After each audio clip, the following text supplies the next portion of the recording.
আসসালামু আলাইকুম রহমতুল্লাহি সম্মানিত দর্শক, ত্রয়োদশ জাতীয় সংসদ নির্বাচনের পর তড়িঘড়ি করে সরকার গঠন, প্রধানমন্ত্রী পদে তারেক রহমান সাহেবের অভিষেক এবং ঘটা করে ক্ষমতা গ্রহণ, মন্ত্রী পরিষদের কার্যক্রম, এই জিনিসগুলো যখন চলছে, ঠিক সেই সময়টিতে পর্দার আড়ালে কি কি ঘটছে আমরা খুব দ্রুত অনেকগুলো ঘটনা ঘটতে দেখলাম।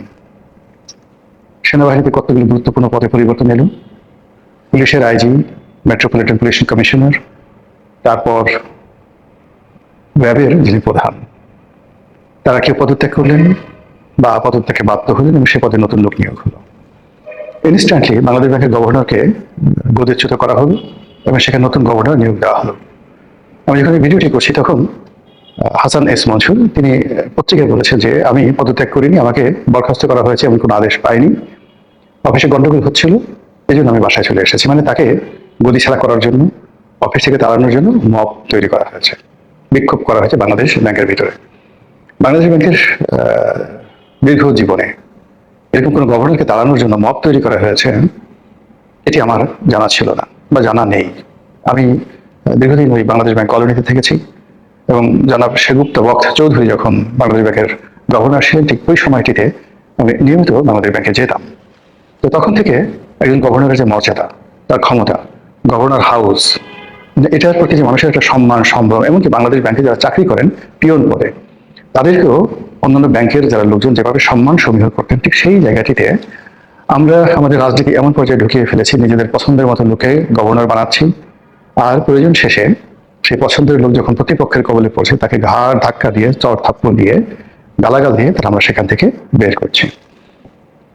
মানে এখানে আসলে হাসান মনসুর সাহেবকে যে চর থাপ্পড় দেওয়া হয়েছে আমি কথা বলিনি। মানে আমাদের একটা যদি সুযোগ থাকতো, ক্রোধ রাগ এমন পর্যায়ে যে আমরা যাকে অপছন্দ করি বা যার প্রয়োজন শেষ হয়ে যায় তাকে আমরা ওভাবে ঘাড় ধাক্কা দিয়ে বের করি। হাসান মনসুর সাহেবের সঙ্গে আমার ব্যক্তিগত সম্পর্ক খুব ভালো ছিল, মন্দ হয়নি।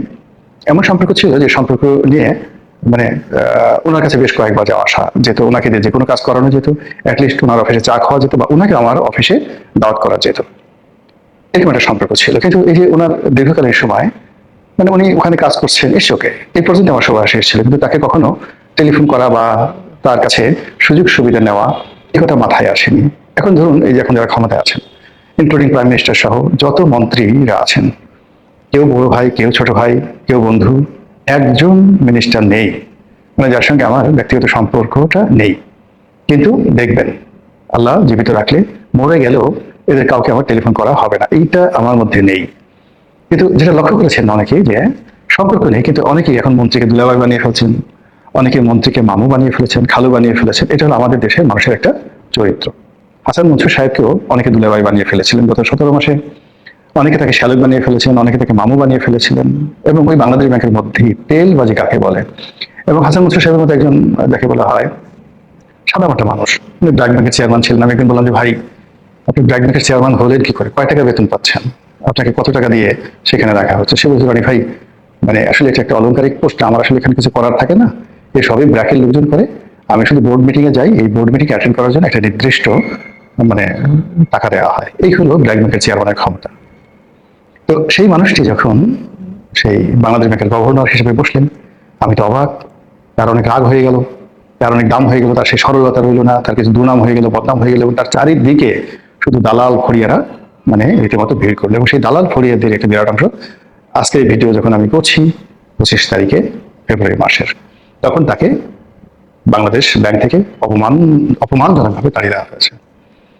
এই যে একটা মব, এটা খুব একটা জঘন্য মব। ইউনুস জামানাতে যে মব হয়েছিল, সুপ্রিম কোর্টে গিয়ে বিচারপতিদেরকে যেভাবে পদত্যাগে বাধ্য করা হয়েছিল, এই মব তার কোনো অংশে কম নয়। এটা কি থামবে না? তার আগে কয়েকদিন আগে, একদিন বা দুদিন আগে যেটা হলো, বরিশাল যে জজ কোর্ট বা মেট্রো মানে ওখানে তো মেট্রোপলিটন কোর্ট আছে, সেখানকার কোর্টে চিফ জুডিশিয়াল ম্যাজিস্ট্রেট থাকে। তো সেই চিফ জুডিশিয়াল ম্যাজিস্ট্রেটের অফিস থেকে একজন আওয়ামী লীগ নেতা, যিনি বরিশাল জেলা আওয়ামী লীগের সেক্রেটারি তালুকদার মোহাম্মদ ইউনুস, আমার সঙ্গে এমপি ছিলেন, অনেক সিনিয়র মানুষ, কিন্তু বয়স হবে কত 74-75 বয়স হবে, দেখে বোঝা যায় না, নিপাট ভদ্রলোক। বরিশালের এমন কোন ক্রিমিনাল নেই, এমন কোন আওয়ামী লীগ বিরোধী শক্তি নাই যারা এই ভদ্রলোক সম্পর্কে একটা বাজে কথা বলতে পারে। তিনি অত জনপ্রিয় নন, কিন্তু মানে তার সরলতার জন্য, তার সততার জন্য তিনি সর্বজন শ্রদ্ধেয়। এই মানুষটি পালিয়েছিলেন। তো এই মানুষটি পালিয়েছিলেন, তার অপরাধ তিনি আওয়ামী লীগ করেন, তার দ্বিতীয় অপরাধ হলো তিনি আবুল হাসনাত আবদুল্লাহর বিশ্বস্ত লোক। এই দুটো ছাড়া আর তার কোনো অপরাধ নেই। যাই হোক, তাকে কোর্ট জামিন দিয়েছে। আর জামিন দেওয়ার পর ওখানকার যারা আইনজীবী, সরকার দলীয় আইনজীবী, বিএনপি পন্থী আইনজীবী, তারা সেই কোর্টের মধ্যে যে তাণ্ডব করেছে, যে মব করেছে, এটা দেখার মতো নয়। যদিও সরকার খুব তড়িৎ যে সিদ্ধান্ত নিয়ে আইনজীবী সমিতির যিনি সভাপতি তাকে আটক করেছেন, তো এটা স্বস্তিদায়ক। কিন্তু যে ঘটনাটা আইনজীবীরা ঘটিয়েছেন এটি অ্যালার্মিং, ভীষণ রকম অ্যালার্মিং। অ্যালার্মিং এই কারণে যে তাদের বুঝতে হবে যে বাতাস আগের মতো নেই। এই যে তাদের প্রধানমন্ত্রী আওয়ামী লীগের রাষ্ট্রপতির হাত ধরে ঘুরছেন, আওয়ামী লীগের রাষ্ট্রপতি বলছেন আমরা খুব আমি এই মুহূর্তে একেবারে হাফ ছেড়ে বেঁচেছি, অনেক ভালো আছি। বিডিআর পিলখানা হত্যাকাণ্ডে যে দিবস উদযাপন করার জন্য প্রধানমন্ত্রী এবং রাষ্ট্রপতি একসঙ্গে যাচ্ছেন, তারপর বনানী কবরস্থানে একসাথে যাচ্ছেন, এই যে দৃশ্য আপনারা দেখছেন, বাতাসের মধ্যে কিছু গন্ধ কি পাচ্ছেন? সারা বাংলাদেশে যেভাবে ইলেকশন হয়েছে, সেই ইলেকশনের মধ্যে যে কিছু একটা হয়েছে, এটা কি বিএনপির যারা কট্টরপন্থী খুব ভাব দেখাচ্ছে আমরা হয়ে গেছি, তারা কি বুঝতে পারছে যেখানে পর্দার আড়ালে কিছু একটা হয়েছে? হঠাৎ করে তারেক রহমান সাহেব যে কয়দিন আগে বললেন যে তার দেশে আসাটা তার উপর নির্ভর করে না, তার মা অসুস্থ, মরণাপন্ন, হাসপাতালে, জ্ঞানহীন, ঠিক সেই সময়টাতে তিনি আসতে পারছেন না। আর অলনে ছাড়েন 25 তারিখে তিনি যে এসে গেলেন, হঠাৎ ঘোষণা দিলেন যে আমি আসছি। আপনি কি এর বাতাসের গন্ধ টের পাচ্ছেন যে কেন তিনি এতটা সাহসী হলেন? স্ত্রী এবং কন্যাকে নিয়ে তিনি চলে আসলেন এবং সবাই তাকে স্বাগত জানালো। এই যে তিনি বাংলাদেশে এলেন, তার মায়ের জানাজা হলো, সেই জানাজাতে ভারতের পররাষ্ট্রমন্ত্রী এলেন, আর তিনি ক্ষমতা গ্রহণ করার সঙ্গে সঙ্গে ভারত তার ভিসা উন্মুক্ত করে দিল। দলে দলে বাংলাদেশের লোক এখন কলকাতাতে যাচ্ছে, কলকাতা থেকে দলে দলে লোক বাংলাদেশে আসছে। রামপাল বিদ্যুৎ কেন্দ্রের যে প্রধান নির্বাহী পদে ভারতীয় নাগরিক যোগদান করেছে, এটার ইঙ্গিত কি বিএনপির লোকজন বুঝতে পারছে কি হচ্ছে? যদি বুঝতে না পারে, তাহলে এই বাতাস, যে বাতাস এখন বিএনপির দিকে আছে, এই বাতাস কিন্তু জামাতের দিকে চলে যাবে, নির্ঘাত জামাতের দিকে চলে যাবে। তো কাজেই এই যে মববাজি বিএনপির জামানাতে এই দুটো ঘটনা বললাম, হয়তো আরো অনেক ঘটনা ঘটেছে যেগুলো পেপার পত্রিকা আসছে ছোট ছোট করে, কিন্তু উল্লেখ করার মতো নয়। যেমন এই যে মবটা যেখানে গভর্নরের সাথে হয়েছে, এই মব যদি পুলিশ বাহিনীতে মিস্টার সাজ্জাদের সাথে হতো, আমি সাজ্জাদ সাহেব যিনি আছেন মেট্রোপলিটন পুলিশ কমিশনার, সেই মেট্রোপলিটন পুলিশ কমিশনার পদত্যাগ করলেন, এটা আমি কোনো অবস্থাতে মেনে নিতে পারছি না। তাকে রেখে দেওয়া উচিত ছিল, তাকে মর্যাদা দেওয়া উচিত ছিল। বিএনপির এই মানুষের প্রতি কৃতজ্ঞ থাকা উচিত ছিল, কারণ এই মানুষটি যমুনার সামনে যে ইনকিলাব মঞ্চের বিক্ষোভ সমাবেশ ছিল, আগে হাদির বিচার, তারপরে নির্বাচন, এবং সেটা যদি এই একটি মানুষ যদি একটু ঢিল দিয়ে দিতেন, নির্বাচন হতো না। লিখে রাখতে পারে নির্বাচন হতো না। আমি তখনই তাকে একটা স্ট্যাটাস দিয়েছিলাম, এবং তিনি সেই ঘর থেকে একটা গেঞ্জি পরে, হাতে লাঠি নিয়ে, স্যান্ডেল পরে এসে যেভাবে সেই মব নিয়ন্ত্রণ করেছেন। যমুনা সামনে যে নাটক হচ্ছিল, এই গত 17 মাসে যমুনার সামনে অনেক নাটক হয়েছে, সেই নাটকের বিনিময়ে বহু ইতিহাসের যে পালা বদল হয়ে গেছে বাংলাদেশে। তো সেই নাটক করতে দেওয়া হয়নি। যে সাজ্জাদ সাহেব এত বড় একটা কাজ করলেন, তার পুরস্কার কি হলো? বিএনপি ক্ষমতা আসার সঙ্গে সঙ্গে তিনি পদত্যাগ করতে বাধ্য হলেন। এটা ঠিক না। এই সময়টাতে এই যে বিএনপিতে ক্ষমতা আনার পেছনে মিস্টার বাহার আইজি, তার একটা বিরাট ভূমিকা ছিল। সঙ্গে সঙ্গে 15 দিন পরেও করা যেত, কিন্তু সঙ্গে সঙ্গে তাকে এখান থেকে বাদ দিতে হবে। এই কাজগুলো ভালো হয়নি।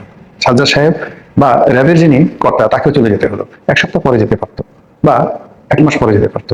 তো যা কিছু হচ্ছে এখানে এই সময়টাতে খুব দ্রুততার সাথে হচ্ছে, এত ভালো নয়। এত দ্রুত যখন কোনো কিছু করতে যায় কেউ, আমরা যেভাবে চা খেতে গিয়ে খুব তাড়াতাড়ি খেতে গিয়ে জিহ্বা পুড়িয়ে ফেলি, এভাবে অনেক কিছু দ্রুত করতে গিয়ে অনেকে জিহ্বা পুড়িয়ে ফেলতে পারেন। ফলে বিএনপি জমানাতে যে মব যে কয়টি হয়েছে, এ পর্যন্ত ক্ষান্ত হন। এরপরে যারা কোনো মব না হয়, তাহলে আবার সেই মবের রাজত্ব তৈরি হবে, এবং যারা চলে গেছেন তাদের মধ্যে ঐক্য তৈরি হয়ে যাবে। এমনকি দেখবে যে ডক্টর মোহাম্মদ ইউনূস, আমেরিকা, তারপর ভারত, শেখ হাসিনা, দিল্লি, জামাত সব একসাথে হয়ে গেছে। এখানে দেখেন এখনো পর্যন্ত আমেরিকা খলিলুর রহমান সাহেবকে নেওয়া হয়েছে, কিন্তু আমেরিকা এই সরকারের উপর ওইভাবে গ্রিন সিগন্যাল দিয়েছে। এখনো সব দেশ, চায়না এসে দাওয়াত দিচ্ছে আমাদের দেশে আসেন, জাপান বলছে আমাদের দেশে আসেন, কিন্তু আমেরিকা এখনো পর্যন্ত তার দেশে নিতে তারেক রহমান সাহেবকে দাওয়াত দেয়নি। এখন পর্যন্ত আমেরিকা ভ্রমণের দাওয়াত এখন দেয়নি। ডোনাল্ড ট্রাম্প একটা চিঠি লিখেছেন, খুবই অবমাননাকর, এবং সেখানে তিনি যে শব্দটি উচ্চারণ করেছেন ডিসাইসিভ, বাংলাদেশের সঙ্গে আমেরিকা যে চুক্তিগুলো হয়েছে ইউনুস জামানাতে, এই চুক্তিগুলো যদি বাস্তবায়ন হয় তাহলে কি হবে? দেশের যে দীর্ঘকালের ইতিহাস রয়েছে, ঐতিহ্য রয়েছে, সেই চুক্তি বাস্তবায়নের ফলে সবকিছু পরিবর্তন হয়ে যাবে। এই পরিবর্তনের শব্দটি ডিসাইসিভ দ্বারা ডক্টর মোহাম্মদ ইউনূসের মাধ্যমে আমাদের ডোনাল্ড ট্রাম্প নবনিযুক্ত প্রধানমন্ত্রীকে তিনি স্মরণ করিয়ে দিয়েছেন। এবং এই ডিসাইসিভ শব্দটি সাধারণত ব্যাটেলের সাথে, যুদ্ধের সঙ্গে ব্যবহৃত করা হয়। যেখানে যুদ্ধ সেখানে decisive, the decisive battle of Gaugamela, the decisive battle of Waterloo. এই যুদ্ধের সঙ্গে এই শব্দটি ব্যবহার করে আপনি ইতিহাস দেখেন যে ওই যুদ্ধের ফলে পুরো ইতিহাস, সাহিত্য, সংস্কৃতি, রাজ্য, পট, সিংহাসন সবকিছু উলটপালট হয়ে গেছে। সেই শব্দটি ব্যবহার করেছে আমেরিকা। কাজেই সতর্ক হন, সাবধান হন, ধীর